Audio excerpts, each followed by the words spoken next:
से जुड़ी कुछ तस्वीरें सामने आती हैं और उन तस्वीरों को लेकर जो विरोधी खेमा है या विपक्षी दल वो बड़ी चिंता जाहिर करते हैं। जैसे कि जनसुराज पार्टी के जो मुखिया हैं, संयोजक प्रशांत किशोर, और उनके अलावा राष्ट्रीय जनता दल के जो प्रमुख नेता हैं जैसे तेजस्वी यादव हो गए, तेज प्रताप यादव हो गए, वो सभी चिंता जाहिर करते हैं कि नीतीश कुमार कुछ बीमार चल रहे हैं, उन्हें अपना सत्ता हस्तांतरण कर देना चाहिए। इस तरह से ढेर सारी बातें होती हैं। अब इस बात की चर्चा हो रही है कि नीतीश के बेटे निशांत कुमार क्या राजनीति में आने वाले हैं। होप सुगबुगाहट है, लेकिन उससे पहले पूरी तस्वीर समझनी जरूरी है कि तेजस्वी यादव क्या कह रहे हैं और जनसुराज पार्टी के संयोजक प्रशांत किशोर का क्या कहना है। वो सारी चीजें समझाने के लिए ही मेरे साथ मौजूद है मेरे साथी विकास, जो तस्वीर को एक एक कर समझाएंगे।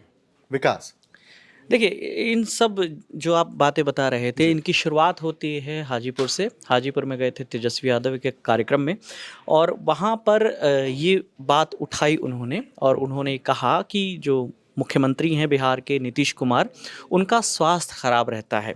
तो ऐसे में निशांत जो उनके बेटे हैं, उन्हें राजनीति में आना चाहिए, और अगर निशांत राजनीति में आते हैं तो हम उनका स्वागत करेंगे। और फिर वो आगे ये भी उन्होंने कहा कि चूंकि ये पार्टी जो है वो शरद यादव ने बनाई थी, और कई दूसरे माइंडसेट और दूसरी विचारधारा के लोग जो हैं वो पार्टी को हाईजैक करना चाहते हैं, तो इससे बेहतर होगा कि निशांत आए और ज्वाइन करें, राजनीति में आए और चुनाव लड़ें।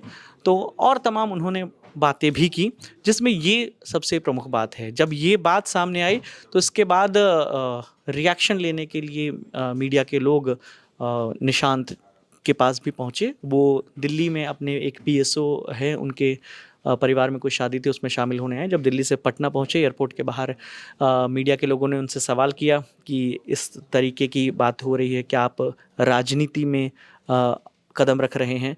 तो इस पर उन्होंने कोई जवाब तो नहीं दिया और चुपचाप वो गाड़ी में बैठ गए। लेकिन उससे पहले जब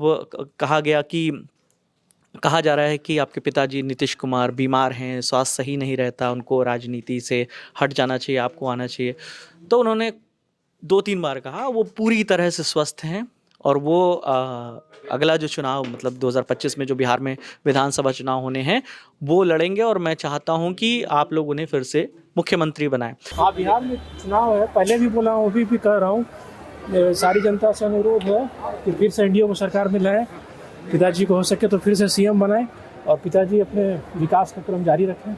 सर एक सवाल, आपके पिताजी को लेकर विपक्ष तेजस्वी यादव खास करके सवाल खड़े कर रहे हैं कि मुख्यमंत्री नीतीश कुमार जी का तबियत ठीक नहीं, सब स्वस्थ है, एकदम 100% स्वस्थ है। आपको लेकर क्या कहेगा सर?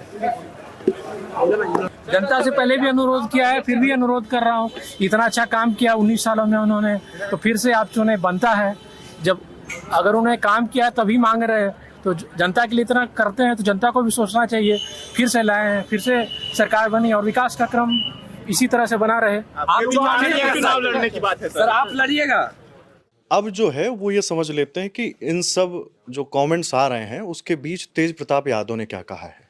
विकास, देखिए, तेज प्रताप यादव से हमारे ही टीम के मेंबर ने बात की, और जब उनसे ये पूछा गया, दरअसल उनका सवाल निशांत को राजनीति में आने को लेकर नहीं था।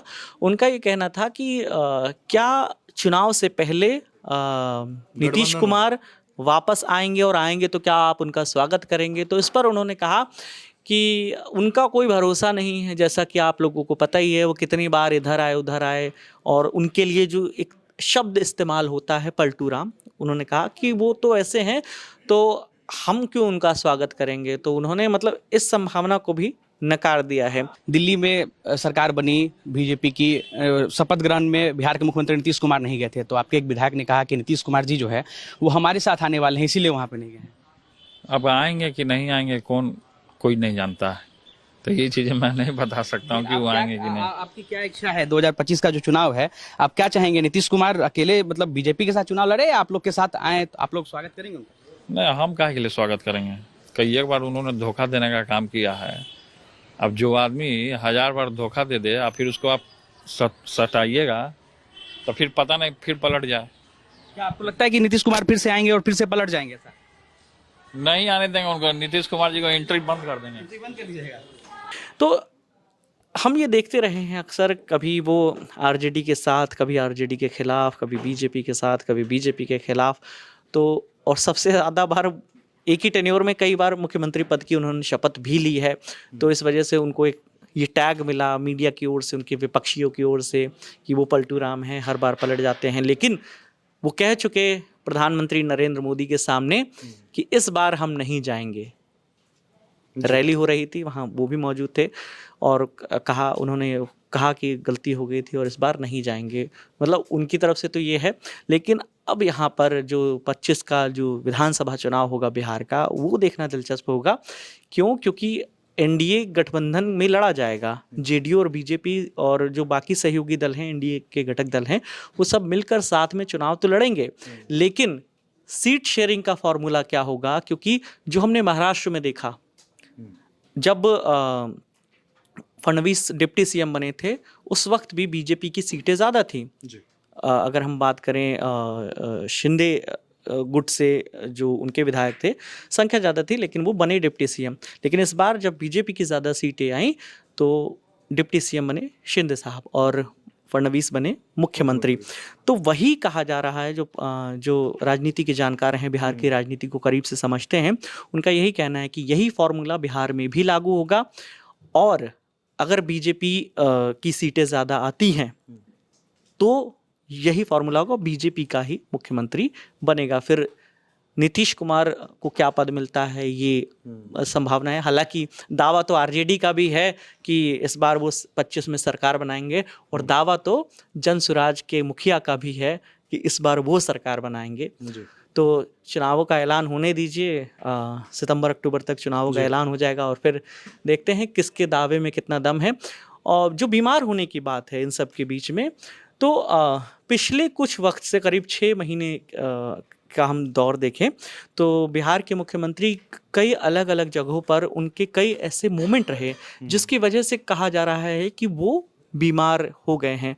आपको याद होगा प्रधानमंत्री नरेंद्र मोदी का उन्होंने किस तरीके से हाथ पकड़ा, सदन के अंदर उन्होंने अपने एक मंत्री का हाथ पकड़ के उसकी अंगूठी को ऐसे घुमाने लगे थे। हाल ही में जब महात्मा गांधी की पुण्यतिथि थी, उस दौरान वो अचानक से ताली बजाने लगे थे, तो उनको विधानसभा के स्पीकर ने टोका और फिर वो रुके। तो इस तरीके की तमाम वीडियोस को प्रोपोगेट करके विपक्ष हमेशा यही कह रहा है कि वो बीमार हैं, उनकी तबीयत खराब है। अभी एक रैली में भी उनको जाना था, तो वो बीमार थे, इस वजह से वो रैली में नहीं जा पाए। तो इन सब चीज़ों को लेकर जो है ख़ास तौर पर तेजस्वी यादव हमलावर हैं, अटैकिंग मोड में हैं, और उनका ये कहना है कि उनको अब निशांत को मौका देना चाहिए। अगर निशांत आते हैं तो हम उनका स्वागत करेंगे। हालांकि कई बार ये चर्चाएं हुई कि क्या नीतीश कुमार के बेटे निशांत दोबारा कह रहा हूँ, क्या वो राजनीतिक मैदान में उतरेंगे, क्या अपना पॉलिटिकल डेब्यू करेंगे। हर बार उन्होंने भी नकारा और निशांत की ओर से भी इस पर कोई साफ जवाब आया नहीं कि वो पॉलिटिकल डेब्यू करने वाले हैं। लेकिन राजनीति में कुछ भी हो सकता है, जैसा हम जानते हैं, बिल्कुल संभावनाओं का खेल है, तो हो सकता है। हालांकि वो कह रहे हैं बीमार हैं और उनके बेटे कह रहे हैं कि 100% फिट हैं और दोबारा से मुख्यमंत्री बनेंगे, जनता उनको फिर से मुख्यमंत्री बनाएगी। जी।